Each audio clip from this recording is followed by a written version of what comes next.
quarta estrofe, né? Nós vamos começar com uma letra agora do alfabeto que parece a nossa letra N, né? Que é chamada Nun no hebraico. Então, Salmo 119, versículo 105. Eu gostava muito de colocar esse versículo nas dedicatórias da Bíblia, não é? Quando a gente vai dar uma Bíblia de presente, qual o versículo que a gente coloca? Esse é o versículo mais famoso, quando você quer instruir alguém a respeito da importância, o valor da palavra, a gente logo lança a mão. Salmo 119, versículo 105. Eu creio que é um dos mais famosos aqui desse compêndio dos 176 versículos, né?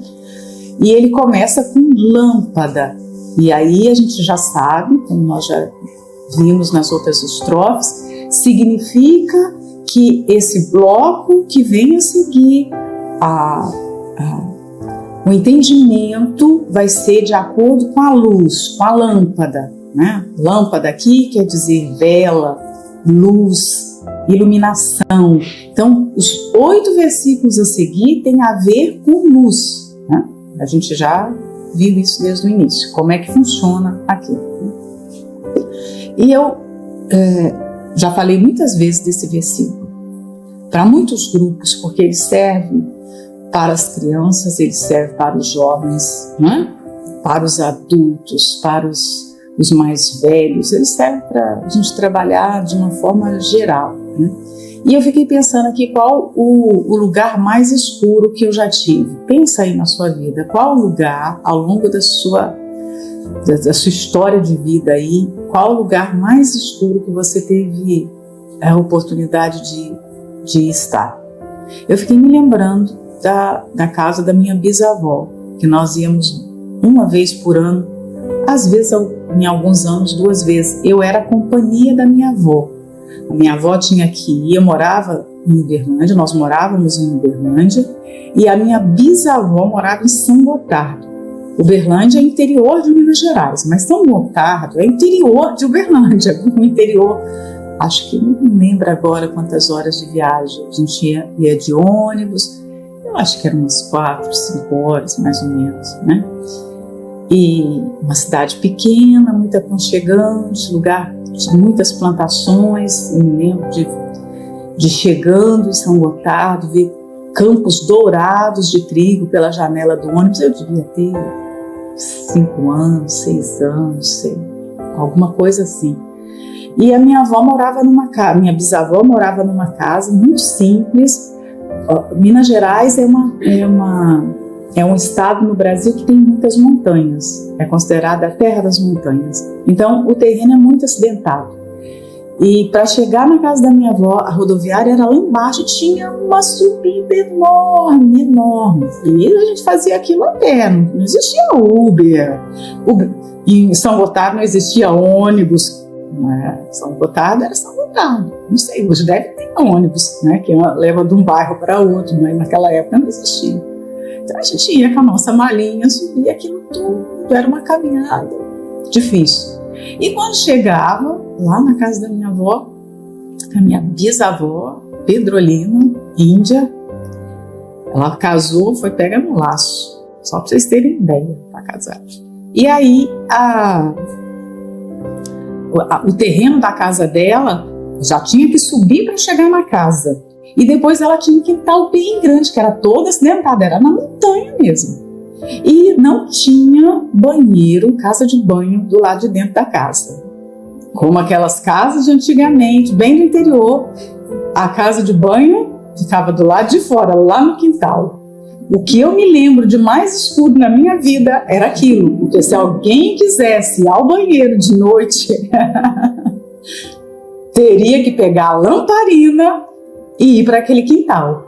Então, eu gostava de viajar com a minha avó, porque eu amava a minha avózinha, né? E amava ser a companhia dela, a única neta que ia com ela. Mas essa parte eu não gostava, porque era muito escuro. Era muito escuro mesmo. Na casa da minha bisavó, nessa altura, já tinha luz elétrica, mas eles ainda viviam como se não existisse luz elétrica, né? tinha muita lamparina, o fogão era a lenha, a comidinha todinha era feita no fogão. Tinha um fogão lá a gás, mas ele ficava fechado, com um monte de jarrinho com flor e tal, ninguém usava. O fogão era a lenha. Assim como a luz elétrica.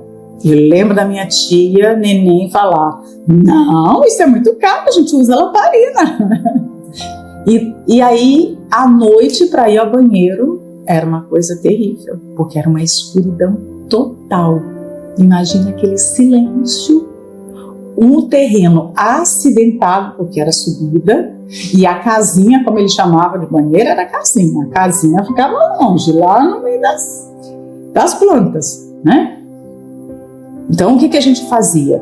Ia logo no banheiro antes de deitar, não tomava água. A partir das 6 da tarde eu nem tomava água, mas não queria saber de água só para não ter que percorrer aquela escuridão. Porque a falta de luz, além de nos colocar em risco, a falta de luz traz uma apreensão enorme. Você fica em estado de medo, de ansiedade, não é? Se colocasse, imagina, você tem que atravessar talvez uma ponte bem velha, uma ponte que está caindo os pedaços, que tem buracos, e essa ponte fica sobre um penhasco enorme, um penhasco lá de 800 metros. Se você pisar em falso, se você não observar bem, não enxergar bem, você vai cair naquele penhasco, né? Quem é que atravessaria uma ponte dessa sem luz? Quem é que iria se colocar em risco assim? Então, vamos trazer isso para o contexto espiritual, que é o que está dizendo aqui. Lâmpada para os meus pés é a tua palavra e luz para o meu caminho. O mundo está em densas trevas. É uma pena que nós não conseguimos enxergar essas trevas espirituais como nós deveríamos, né? Como eu gostaria talvez de enxergar realmente, porque a gente tem a falação errada, parece que tudo está claro por causa dessa luz física, mas não é dessa luz que a gente está tratando. No contexto espiritual, há trevas no mundo. Quando Deus olha para o mundo, há densas trevas por causa do pecado. Ele não criou o mundo assim, o mundo se tornou assim por causa do pecado.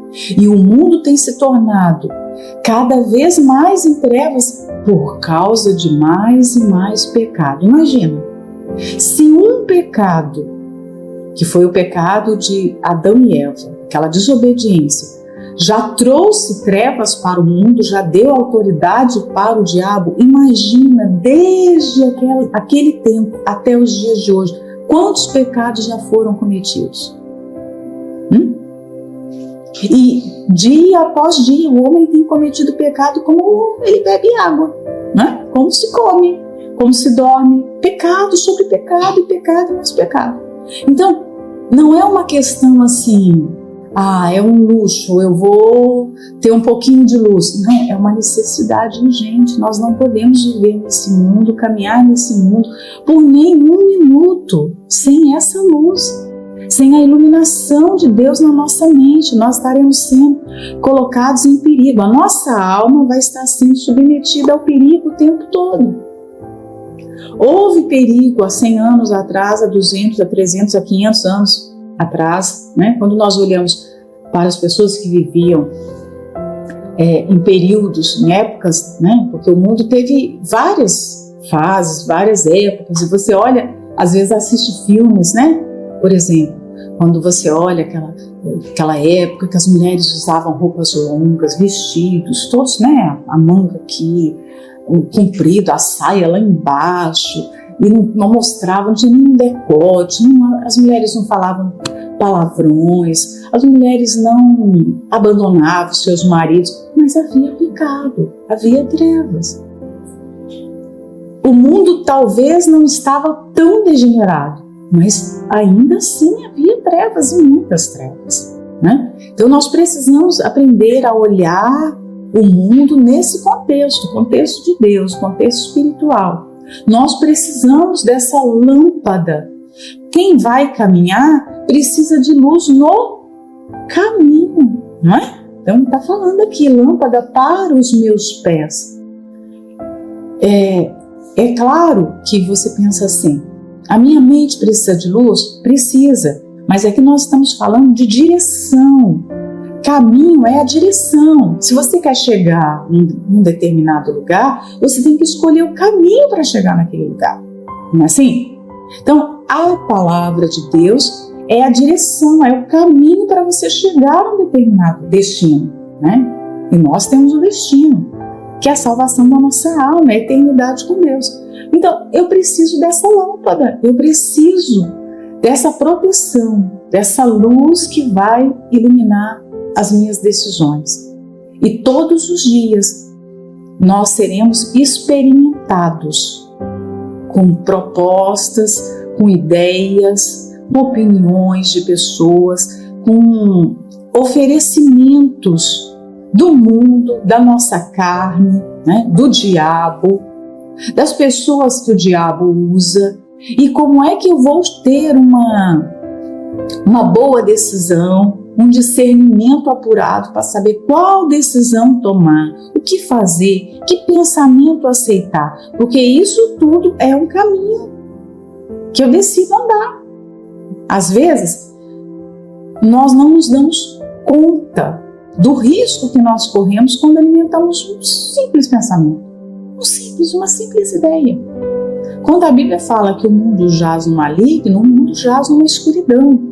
Qualquer oferta do mundo para nós, que somos de Deus, é uma oferta de escuridão. Se você foi uma vez iluminado, na verdade, conheceu a palavra de Deus, conheceu a vontade de Deus, você tem que caminhar cada vez mais para o centro dessa vontade de Deus. Há uma vontade a ser descoberta.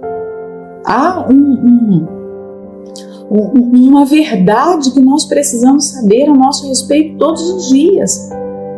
Imagina que a palavra está moldando o nosso temperamento, o nosso caráter. Como eu falei na oração, a palavra está arando os nossos corações. E aí, se eu não tenho interesse por essa palavra, se eu não lanço mão dessa palavra, que é a luz para os meus caminhos. Imagina isso. Sem essa luz, eu não vou saber, eu não vou ter direção para caminhar. E hoje, infelizmente, a maioria dos cristãos tem vivido pela luz dos outros. E suposta luz, porque muitos que falam que tem luz, que estão apontando um caminho como se fosse iluminado, e aquele caminho não é iluminado. Então nós não fomos chamados para depender da luz do outro. Nós fomos chamados para caminhar com a luz da palavra. Eu não preciso pedir emprestada a lamparina do outro. Eu não preciso pedir emprestado o entendimento da outra pessoa. Deus prometeu nos dar esse entendimento. O relacionamento com Deus é pessoal, é íntimo, acontece. Imagina, no coletivo, quando nós estamos meditando aqui na palavra, nós estamos juntos, parece que tudo está acontecendo no coletivo, mas enquanto a palavra está sendo pregada, ela está penetrando no interior e se torna exclusiva. O Espírito Santo toma essa palavra, trabalha com essa palavra de um modo pessoal, de acordo com a necessidade de cada pessoa. Por quê? Porque cada um precisa de uma medida de luz para aquele dia. Cada um vai ser tentado de uma forma. E o Espírito Santo quer trazer essa iluminação, né? Nós estamos aqui num mundo em trevas. Então, é como se a nossa caminhada nesse mundo aqui, um exemplo, se for de 50 anos, 70 anos, 80 anos, é uma caminhada num lugar escuro. Aí eu fiquei imaginando, é como se eu estivesse o tempo todo naquele quintal da minha bisavó, que era o lugar mais escuro que eu tinha visto na minha vida. É a referência de escuridão que eu tenho, né? Então, é como se eu estivesse vivendo aqui no mundo que é aquilo o tempo todo. É sempre assim. Então, quando você for para a internet, um exemplo, você vai entrar na rede social, é preciso ter consciência, eu estou entrando num lugar de completa escuridão. Você está saindo e vai fazer qualquer coisa, eu estou caminhando no mundo em escuridão. Cadê a minha luz? Eu preciso dessa luz. Senhor, me dirija, ilumina os meus pensamentos. Eu não posso ser cega como as demais pessoas desse mundo são. Não é assim que Deus trata o incrédulo? Está escrito lá que ele tem o seu entendimento completamente bloqueado, cegado. Imagina. Então eu não posso ser como essas pessoas, porque se o meu entendimento estiver assim, se eu andar na escuridão, eu vou me colocar em perigo, eu vou cair naquele precipício. É óbvio que vai acontecer um acidente. Quantos já não se acidentaram? Quantos que caminhavam conosco? Quantas amigas que nós não tínhamos? Companheiros de obra, pessoas que se converteram conosco, que não estão mais. Por quê? Porque em algum momento eles deixaram essa luz. Olha, a lamparina não é para ficar em casa.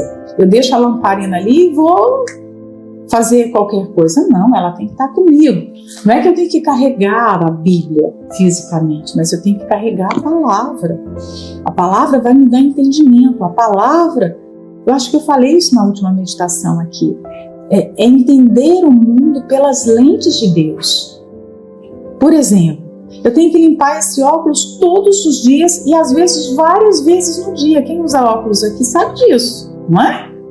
Quantas vezes você limpa o seu óculos ao longo de um dia, né? Às vezes você pega um lencinho, mas outras vezes tem que colocar debaixo da torneira com água quente, porque nem o lencinho já limpa, de tão sujo que ele está, não é assim?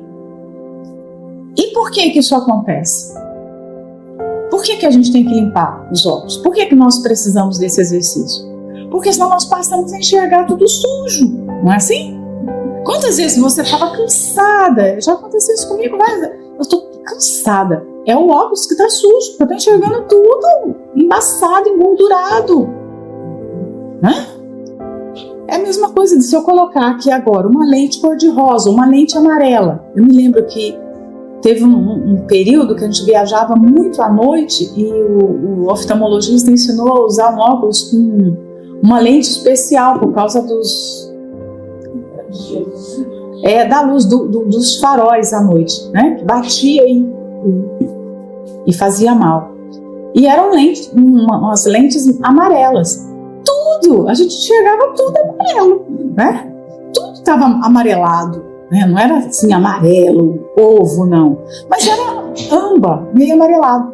Então todas as casas estavam amareladas, todas as roupas estavam amareladas. A gente com aquele óculos era o mundo do esmilinguido, né? Moda amarela. E a palavra de Deus, vamos trazer isso para o contexto espiritual. A palavra de Deus é que te dá lentes para ver o mundo como ele é. Sem as lentes da palavra, eu não consigo enxergar. Ou eu vou enxergar de um modo humano, ou eu vou enxergar que é péssimo, ou eu vou enxergar da forma como o diabo quer que eu enxergue. Eu preciso da palavra. A lente da palavra me faz ter uma cosmovisão, uma visão de mundo como Deus quer.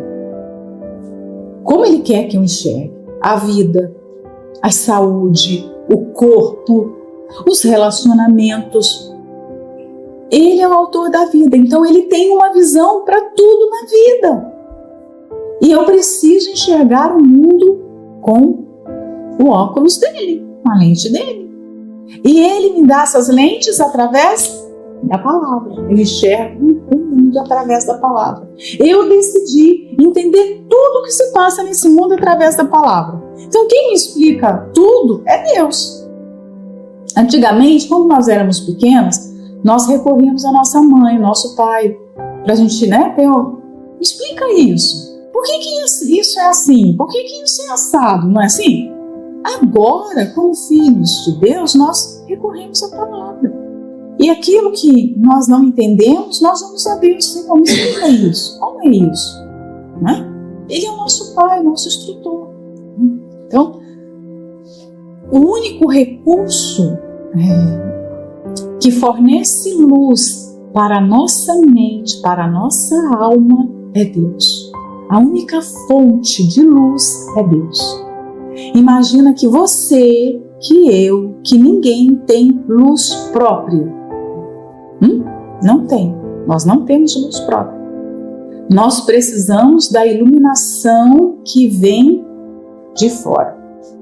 A minha alma por si mesma não tem luz. Eu preciso da luz do Espírito Santo. Só Ele vai me iluminar de maneira que eu possa enxergar. Não sei se você já passou pela aquela situação, eu acho a coisa mais linda, de você, de repente, olha para casa assim, parece que está tudo limpo, né? Como donas de casa, a gente com certeza já passou por isso. Você olha, está tudo limpo, parece que não tem sujeira nenhuma, né?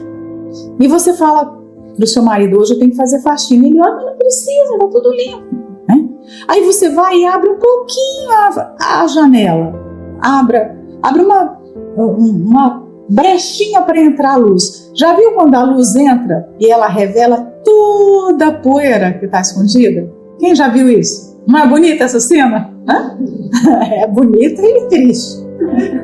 Aí você começa a ver assim, no ar, então, várias partículas de pó que não seriam vistas sem luz, né? A gente jamais conseguiria ver toda aquela poeira sem a luz. E agora, imagina, isso é o que nós vemos. Imagina ácaros. Vocês já repararam? O quanto um ácaro parece um monstro, não é? Mas ele é pequenininho, a gente não consegue enxergar, mas está lá. Você já imaginou quanto ácaro tem no seu travesseiro? Um mês dormindo no travesseiro, gente, tem milhões e milhões de ácaros.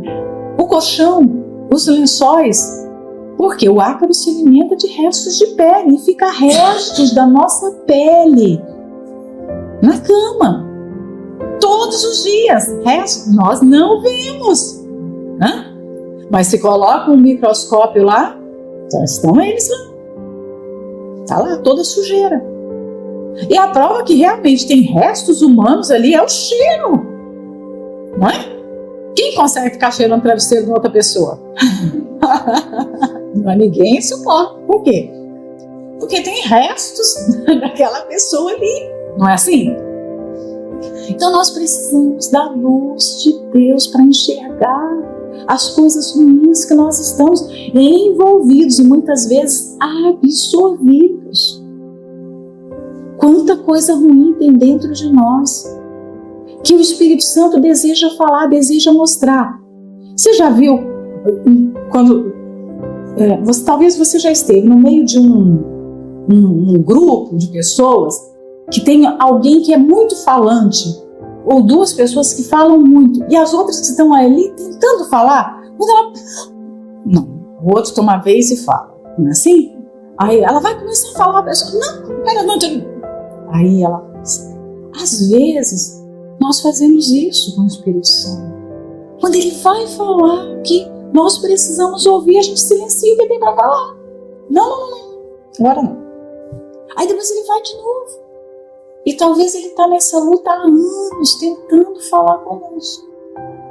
E a gente tem, não, agora você não vai falar. Eu vou falar, isso e aquilo e aquilo. Então, que relacionamento é esse? Nós precisamos deixar, abrir a janela e ver a realidade. Qual é a realidade da nossa alma? Quanta sujeira tem para tirar? Porque todo mundo tem sujeira para tirar. Todos os dias nós temos que fazer faxina. Quando Jesus chama os discípulos para lavar os pés, Pedro não entende o que estava acontecendo ali e falou, não, o Senhor de modo algum vai lavar os meus pés. Porque ele entendeu, claro, ele entendia o contexto social que aquilo representava. Só um escravo lavava os pés de outras pessoas. Um homem comum não se curvava para lavar os pés sujos. Mas Pedro, quando viu aquilo, não, o Senhor não vai lavar os meus pés.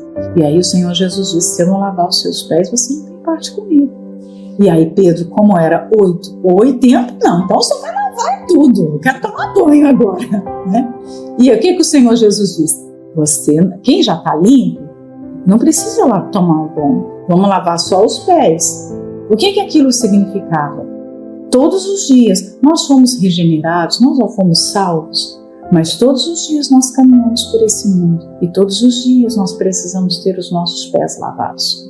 Todos os dias nós precisamos dessa água da palavra que tira a sujidade de ter caminhado nesse mundo, de ter nos relacionado, de ter nos estremecido com alguém, de ter falado algo que não deveria ter sido falado. E só o Espírito Santo vai nos mostrar isso. Onde é que nós estamos errando? Onde é que nós estamos errando? Não é se nós estamos errando, é onde é que nós estamos errando. A pergunta é outra. Senhor, se eu estiver cometendo um erro, não. Senhor, eu sei que eu estou cometendo erros. Me mostra esses erros. Vamos para o próximo versículo. Jurei e o cumprirei, que guardarei os teus justos juízos. Então, conecta esse versículo aqui ao versículo anterior. A palavra é a lâmpada, Deus é a fonte dessa luz inesgotável e fundamental que nós precisamos. Então eu não quero perder essa luz, eu não posso perder essa luz, não é? A gente pode entender que o salmista está fazendo esse caminho de raciocínio. A tua palavra é a luz, então eu dependo dessa luz, eu não posso perder essa luz. Então eu me comprometo, olha só, jurei e cumprirei. Eu me comprometo a me submeter a essa luz, a obedecer a essa palavra. É um compromisso que a própria pessoa assume.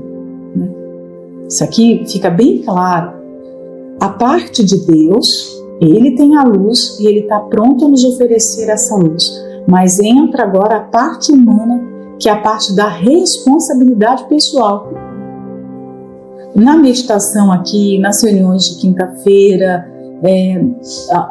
nas vezes que você medita sozinha lá na palavra, nas reuniões que você participa, todas essas ocasiões Deus oferece esse recurso que é a sua luz para nos iluminar. Mas nós temos a nossa parcela, é como nós respondemos a esses recursos, né? Então, quando eu recebo a palavra, eu me comprometo a obedecer essa palavra, como está escrito aqui. Ele jurou e ele se compromete a cumprir o juramento. Não é só jurar, não é só chegar e falar, não, olha, eu reconheço que a palavra de Deus é fundamental, é o que eu mais preciso, e eu vou obedecer essa palavra. Não, eu vou trabalhar para cumprir o meu juramento. Se nós chegamos aqui, se nós estamos aqui hoje, 2024, janeiro de 2024, nós estamos aqui, em algum momento nós também nos comprometemos com Deus. Mas, e aí? Permanecer nesse compromisso até o fim, né? Porque será que nós somos conscientes de todos os juramentos que nós já fizemos para Deus? Ele nunca vai se esquecer de um juramento, de um voto, de uma promessa que nós fizemos. Mas nós nos esquecemos. As coisas vão perdendo um pouco o brilho, né? Eu comentei isso, acho que umas 4 meditações, não vou voltar aqui para a gente, né, poder caminhar e terminar essa estrofe. Mas nós, muitas vezes, fazemos isso aqui, juramos também, mas não cumprimos. Juramento, palavra empenhada, sem o cumprimento, não adianta nada, pelo contrário, nos torna culpados diante de Deus, ainda mais culpados diante de Deus. Então, cuidado com as coisas que nós temos votado, com as palavras que nós empenhamos, porque uma vez que nós falamos, nós temos que ser conscientes. Se eu falei, se eu cantei, quantas canções nós já não cantamos? Senhor, eu vou te amar para todo sempre, eu vou ser fiel a ti, eu entrego a minha vida. Então, seja por palavra, seja por cântico, seja numa oração, seja testemunhando, dando testemunho para alguém. Todas as vezes que nós falamos que íamos fazer algo para Deus, ele levou a sério as nossas palavras. Porque no reino de Deus há leis justas, há leis retas. E no reino dele, ele já mostrou pra gente que lá é sim, sim, não, não. Que sair da sua boca é o que ele vai levar fé. Ele vai tomar como a sua verdade. Você vai ter que cumprir, né? Então, a Bíblia até orienta que nós não podemos ser precipitados nos nossos votos. Porque aquilo que nós votarmos, nós teremos que cumprir, né? Então, um hipócrita, eu coloquei aqui, né? Agora de manhã, quando eu estava lendo esse versículo, eu coloquei aqui, o hipócrita, ele deixa claro para as demais pessoas, ele deixa explícito que ele votou. Por exemplo, nós que fazemos a obra de Deus, é fácil a gente tornar público o nosso voto. Não, mas eu vou fazer a obra, eu vou para onde Deus mandar, eu amo a igreja, eu apoio o trabalho, eu concordo. Com a boca se fala, mas o hipócrita tem um discurso explícito e um outro discurso implícito. Uma outra narrativa se passa dentro dele. Dentro dele, ele, eu não vou ficar na obra, eu pretendo sair, eu vou fazer aquilo, eu falei que ia fazer isso, mas não vou, eu vou fazer aquilo. Então, nós não podemos ter incoerência no nosso discurso. E isso é pecado diante de Deus, isso é abominável aos olhos de Deus. Deus odeia hipocrisia. Ele odeia hipocrisia de qualquer espécie. Se tem algo que a gente vê claro no ministério do Senhor Jesus, foi o seu problema com os religiosos hipócritas. E a hipocrisia é uma coisa muito natural no meio religioso. O incrédulo, ele é o que é, na maioria das vezes, né? A gente não pode generalizar, mas ele é o que é, e ele não tem medo das suas posições. Se o incrédulo tem raiva, tem mágoa, ele fala logo que tem raiva mesmo. Tem raiva dessa pessoa, tem ódio, não é assim? Mas e os cristãos? Que estão cheios de mágoa, mas escondem, falam que não tem, né? Então isso é hipocrisia. A hipocrisia é um problema grave, é um câncer no meio religioso. Nós precisamos ter o mesmo discurso aqui com a nossa boca e combinar lá no nosso coração. Porque se aqui para as pessoas eu falo uma coisa, mas com meu marido eu falo outra coisa, isso tem um nome. E isso é abominável aos olhos de Deus. Nós temos que ter cuidado com isso. Muito cuidado. Transparência, sinceridade. Porque eu preciso ter consciência que Deus vê o que os homens não veem. Parece que eu estou escondendo de todo mundo, que ninguém está vendo, inclusive Deus, só que Ele está vendo. Ele está ouvindo todas as palavras, Ele está lendo todos os pensamentos. Pensamentos aos olhos de Deus são palavras. E aí? Sentimentos, nós não podemos esconder sentimentos dele, né? E os pilares desse juramento aqui, a gente não pode deixar de mencionar, né? Por que que ele fez o juramento e cumpriu o juramento? Esteve ali trabalhando sempre para cumprir a sua palavra. Primeiro, porque ele tinha respeito pela palavra de Deus. Essa hipocrisia que nós temos visto no nosso meio hoje, ela está declaradamente mostrando que a pessoa não respeita a palavra. Que a palavra não significa nada para ela. Porque se a palavra diz algo e eu vou e faço o oposto do que a palavra está dizendo, eu estou assinando embaixo. Eu não creio que essa palavra é verdade. Pronto. Se a palavra está dizendo que o mentiroso é filho do diabo, Jesus disse lá: vós tendes por pai o diabo, porque ele foi mentiroso desde o início e ele não se firmou na verdade. E eu minto? Eu estou dizendo o quê? O que Jesus falou não tem valor para mim. Eu vou mentir. Essa pessoa não tem.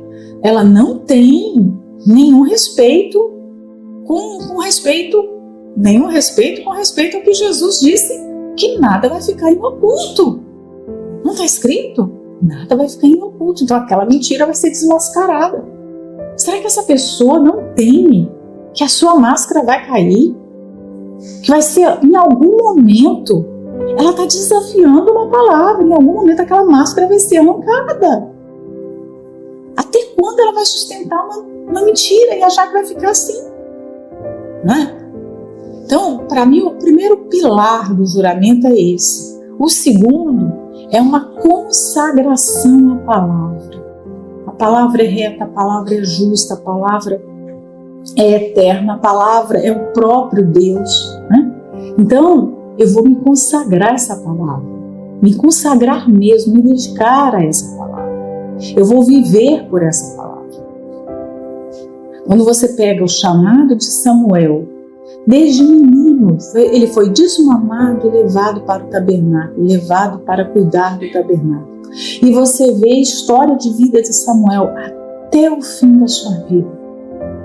Ele fez o voto, a mãe, aliás, ele estava cumprindo um voto que primeiro era da sua mãe, nem era dele, não é? Porque ele foi entregue, ele foi dado para apagar e acender as luzes do tabernáculo, abrir as portas do tabernáculo, limpar o tabernáculo. Ele estava ali como menino. Que difícil você ser retirado do seio familiar, do amor da sua mãe, para ficar na casa de Eli, aos cuidados de Eli, daqueles filhos maus, perturbados, endemoniados. Que difícil. Mas o menino foi fiel. O menino foi fiel. E você vê o menino crescer, se tornar um homem, se tornar um grande profeta, o maior profeta de Israel. Você vê ele terminar a sua jornada fiel. Conduta ilibada. Então, amor à palavra. Amor ao Deus da palavra. O menino de 12 anos, Jesus, o menino de 12 anos, quando foi encontrado no templo, depois de 3 dias, está lá todo mundo procurando por Jesus, e Jesus está no templo. Você vê claramente 3 marcas nele: amor pelo Pai, amor pela palavra e amor pelo templo. 3 características, 3 marcas que devem ser as marcas da nossa vida também. Amor pelo Pai, amor pela palavra e amor pelo templo. E olha, o templo estava nas mãos de bandidos, não é? Aqueles sacerdotes eram criminosos. Mas ainda assim ele chamou o templo da casa do meu Pai. Casa do meu Pai. Era assim que Jesus tratava o templo. Olha que amor por aquele lugar. Olha o amor pelo que o templo significava. Um local onde as pessoas vão falar com Deus, vão ouvir a Deus, vão ter uma conexão com Deus, né? O terceiro pilar aqui do juramento é fidelidade à palavra. Se eu sirvo a um Deus fiel, eu preciso também ser fiel. Imagina, tem um compromisso, né, com um Deus que preza pela fidelidade. Ele me deu o seu espírito, que é um espírito fiel. Então eu preciso também ser fiel. Quando Deus olhar para mim, Ele tem que olhar e ver fidelidade em mim. Porque fazer voto é muito fácil. Agora, é como começar. Começar é muito fácil. Nós estamos no primeiro mês do ano, janeiro. Quantas pessoas se comprometeram a fazer tantas coisas nesse ano? E talvez agora, 29 de janeiro, já abandonaram. Porque começar é a coisa mais fácil que existe, né?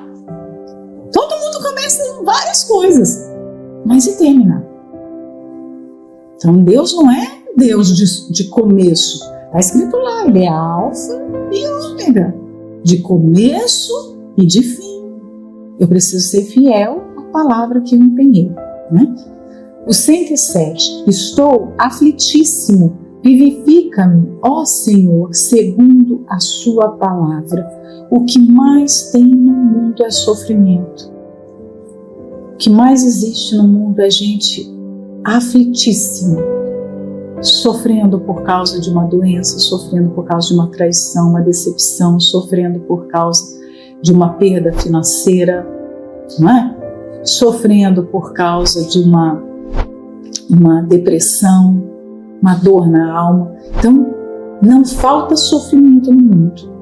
O mundo não era esse palco de sofrimento. O mundo não era assim, né? Eu fico, às vezes, imaginando a dor de Deus ao olhar para o mundo hoje. Porque quando nós criamos qualquer coisa, quando nós fazemos qualquer coisa, nós ficamos observando como aquilo vai ser aproveitado, né? Por exemplo, uma vez eu ouvi uma cozinheira falando, né? Poxa vida, eu fiquei 2 horas e tal preparando essa comida. Em 10 minutos acabou tudo. Eu fiquei 2 horas cozinhando, isso deu muito trabalho, sem contar que eu tive que ir lá no mercado procurar esses ingredientes. E agora todo mundo comeu, pronto, acabou. E daqui a pouco as pessoas estão com fome de novo. E nem vai se lembrar da comida que eu fiz. E eu ainda tenho essa louça e essa cozinha todinha, mais 2 horas para limpar isso aqui, né? Então, quer dizer, ela, quando fez aquela comida, ela colocou todo o seu amor, seu esforço. Foi um dia. Nós podemos dizer que às vezes uma comida é um dia de trabalho, né? E as pessoas comem aquilo, porque comida só tem valor quando está na sua língua, na boca, não é? É só para sentir o sabor ali na hora. Depois, acabou, não é? Depois que desce, só engorda, né? Mas o sabor da comida, enquanto está ali, você está com as papilas sentindo. E tem gente que come igual pato, né? Engorda. Mas não saboreou a comida, né? A cozinheira é essa pessoa que quer ver os seus convidados saboreando o que ela fez. Você imagina Deus quando criou o mundo? Deus quando criou tudo, Ele não criou para que o homem sofresse. Ele não criou a terra para vulcões, para terremotos, para vírus, doenças, bactérias. Ele não criou para isso. Para o assassinato, para as traições. Nada de mal foi criado por Deus. Nenhum mal foi criado por Ele. Imagina isso. Mas quando Ele olha hoje, há sofrimento por toda parte. Eu me lembro de quando, em 93, nós chegamos na Ilha da Madeira e aquele lugar lindo, aquela ilha cheia de flores. E num dos primeiros atendimentos, eu atendi uma senhora, e ela era brasileira, e ela falou para mim assim: você, quando olha para a ilha, você deve achar que aqui é um paraíso, não é? Porque é tudo tão lindo, né? Mas eu tenho vivido um inferno. E ela começou a contar os problemas dela, problemas graves. Então, não tem um lugar nesse mundo que você pode ir, viajar e se esconder ali e falar assim: aqui não tem sofrimento, aqui o sofrimento não vai me alcançar. Há sofrimento por toda parte. Então, há gente sofrendo em todos os lugares. Há sofrimento em todas as idades, em todos os estágios da vida. Há sofrimento em todas as camadas sociais. Não importa se é rico, se é pobre. Não importa o nível acadêmico, se é instruído, se tem pouca instrução. Há sofrimento. Todos vão experimentar o sofrimento. Todos, né? Sofrimento é algo democrático. Todos vão ter a sua vez de sofrer. Todos. Talvez você fale assim: não, mas a minha vida está tão boa agora. Então aproveita que ela é boa agora, vai ter sua vez, vai chegar a sua vez. E aí o sofrimento vai bater na sua porta e vai dizer: agora é o seu momento. E aí, como é que nós vamos reagir? E por que eu dou essa introdução? Porque o salmista aqui ele fala assim: estou aflitíssimo. E reclama da vida? Culpa alguém? Não, ele recorre a Deus. Vivifica-me, ó Senhor. Então qual é, ou qual deve ser o nosso comportamento diante do sofrimento? Recorrer a Deus. Quando chegar a sua vez de sofrer, recorra a Deus. Não culpe as pessoas. Não murmure. Não peque. Recorra a Deus. Eu falo sempre isso. Vai chegar a nossa hora de repente deixar um ente querido no cemitério, de sepultar o corpo, né, de um ente querido. Vai chegar a vez de todo mundo. Eu passei por isso. E vai chegar a vez de todo mundo. E quando chegar esse momento? É olhar para o céu com os dentes trincados, com raiva de Deus, com o coração chateado com Ele? Não, Senhor, eu estou aflito, eu estou sofrendo, eu estou sentindo uma dor tremenda. Vivifica-me, renova as minhas forças, me dá ânimo para enfrentar essa dor. Porque se o Senhor permitiu essa dor, o Senhor vai me capacitar para suportá-la, para vencê-la. Porque se Ele quiser, Ele tira a dor. Mas se Ele não quiser, Ele vai deixar a dor e vai nos capacitar para enfrentar a dor. A história de Paulo com o espinho retrata isso. 3 vezes eu orei para o espinho sair, o espinho não saiu. Então, o Senhor vai me dar graça para suportar o espinho, não é? Então, quando chegar a hora de nós, de repente, estivermos sozinhos numa UTI, porque a vida é assim, gente. Nós chegamos sozinhos nesse mundo e em muitos momentos da vida estaremos sozinhos. Vamos nos revoltar contra Deus? Vamos falar palavras que vão aumentar ainda a nossa dor? Não. Olha aqui como é que você resolve a sua aflição, a sua dor. Fale com Ele. Mesmo que o problema aparentemente continue igual. Do lado de fora pode estar tudo igual, mas muda tudo do lado de dentro. E mudar do lado de dentro é o que importa. Mudar do lado de dentro é o que faz diferença. Às vezes nós queremos muita mudança do lado de fora e não nos preocupamos do lado de dentro. Pode tudo continuar igual do lado de fora. Se mudou do lado de dentro, está tudo certo. E Deus é esse Deus que nos fortalece do lado de dentro. Né? Então, se há sofrimento, também há consolo, também há fortalecimento, também há graça. Aqueles que sofrem conhecem a Deus de uma forma mais profunda. Aqueles que sofrem experimentam a graça de Deus de uma forma muito diferente dos outros que não sofrem. Né? Vamos para o 108, para a gente terminar o 108. Esse versículo é lindo, né? Aceita, eu te rogo, as oferendas voluntárias da minha boca, ó Senhor. Ensina-me os teus juízos. Aqui fica claro que palavras também são ofertas, não é? Olha só, aceita, eu te rogo, as oferendas voluntárias da minha boca. O que sai da boca? Palavras. Então, palavras também podem ser ofertas. Naquela altura, as ofertas eram animais, farinha, azeite, vinho, não é? Eles davam grãos para Deus. Mas o salmista nos mostra aqui que as nossas palavras também são ofertas. E o homem pode ser aceito, né? Pode ser aprovado ou rejeitado mediante a oferta que apresenta. E aqui fica claro, quando ele fala, aceita, eu te rogo. Quem oferece uma oferta tem que ter consciência que aquele que vai receber a oferta está na condição de gostar ou não gostar daquela oferta, daquele presente, não é?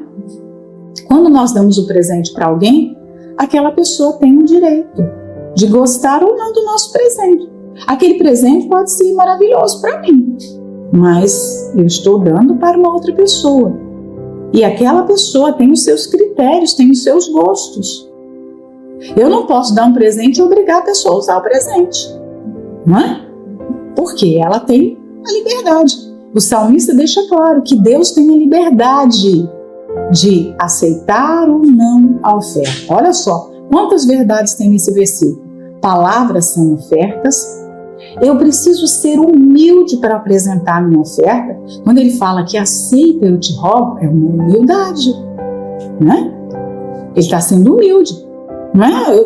Eu estou dando, olha, porque eu estou dando essa oferta. Não tem gente que é assim?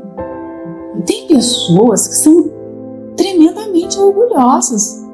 Ela dá e anuncia para todo mundo que deu, e ela acha que tem alguma vantagem porque deu alguma coisa para Deus. Gente, o que nós damos para Deus que não veio dele? Por exemplo, aqui as palavras. Quando nós falamos, experimenta falar. Enquanto você está falando, coloca a mão aqui assim, ó, na frente da sua boca. Você vai ver que tem fôlego que sai, um vento da nossa boca quando nós falamos. Isso é o fôlego de vida. Então, se tem palavra na nossa boca, é sinal que alguém está dando vida. Alguém está permitindo que o meu cérebro funcione para eu conseguir falar. Que eu tenha forças para eu conseguir expressar a minha voz, né? Então, o homem precisa ser humilde para reconhecer que tudo que ele oferece para Deus primeiro veio dele, né? Então, eu não estou fazendo nada demais. Se eu der toda a minha vida para Deus, tipo assim, eu falo minha vida, mas não é minha, já é dele, né? A vida tem um autor e tem um mantenedor, que é Deus. E eu preciso ter essa verdade também muito latente na minha mente, que a oferta precisa ser espontânea. Alguém pediu para ele dar oferta? Né? A oferta que agrada a Deus é uma oferta espontânea, de livre vontade. É uma oferta que parte da atitude da própria pessoa. Por exemplo, ninguém fala do jejum. Olha, porque, por exemplo, se nós fizermos um jejum coletivo, ele tem um valor diante de Deus. Claro que tem. Para resolver uma questão, uma situação, eu tenho a certeza que Deus vai se agradar e vai trazer a resposta. Mas tem um outro valor, o jejum individual, que a própria pessoa decide. É espontâneo dela, ela quer fazer aquele jejum, né? E aqui tem uma outra verdade, vamos ver se vocês acertam. O que está aqui que é muito especial? Ele quer oferecer as palavras da sua boca como oferta, mas ele pede algo. Ele quer ser ensinado a respeito da palavra. Qual foi a vez que nós fizemos um sacrifício para aprender a palavra? Não estou dizendo nem para aprender a Bíblia, mas para entender um versículo. Senhor, eu vou apresentar essa oferta a Ti, esse sacrifício, esse jejum, porque eu quero que o Senhor me ensine esse versículo aqui da Tua palavra. Eu quero ser ensinado. Qual foi a vez? Não vou nem falar a última. Não sei se existiu essa vez. Hã? Qual foi? Hã? Como nós sacrificamos para aprender a palavra? Vocês sabiam que vocês que passam por esse sacrifício de ir a um determinado lugar, você pega trânsito. Por exemplo, eu pego trânsito, eu tenho que sair em um determinado horário, porque senão eu não consigo chegar aqui. Quanto mais esforço, quanto mais sacrifício, mais abençoado nós somos na meditação. Uma noite que você dormiu mal, uma noite que você teve de repente uma dor, que você estava gripada, que você estava com dor de garganta, mas mesmo assim de manhã você está lá naquele sacrifício. Senhor, eu quero aprender a palavra, me ensina nessa meditação. Você não, eu tenho certeza que Deus vê isso, porque o nosso Senhor, Ele vê minúcias, coisas mínimas. Ele sabe o esforço que cada uma de nós faz para estar aqui diante da palavra. Por exemplo, eu sou privilegiada por ensinar, por estar aqui, por poder tentar pelo menos ensinar alguma coisa da palavra, porque nesse meu esforço, o Espírito Santo me ensina muito. Todas as vezes que você precisa, por exemplo, aconselhar alguém, fazer uma reunião, olha o quanto você se esforça para aprender a palavra, porque você quer dar. Então, depois que passa a reunião, aquela palavra entrou em si de uma forma completamente diferente, por causa do seu empenho, do seu esforço de estar ali diante da palavra, né? Então, é um sacrifício. O quanto nós temos sacrificado para aprender a palavra. Umas sacrificam mais do que as outras. Por isso que a palavra penetra de uma forma diferente. Por isso que se aprende de uma forma diferente. Aí eu digo que não é nem a cabeça que aprende, é a alma que aprende. E quando a alma aprende, quando penetra na alma, uma coisa é penetrar aqui só. Quando o nosso intelecto aprende, é uma coisa, mas quando a nossa alma, o nosso coração aprende, é diferente, né? Eu vou parar aqui para a gente continuar essa estrofe depois, tá bom? Deus abençoe.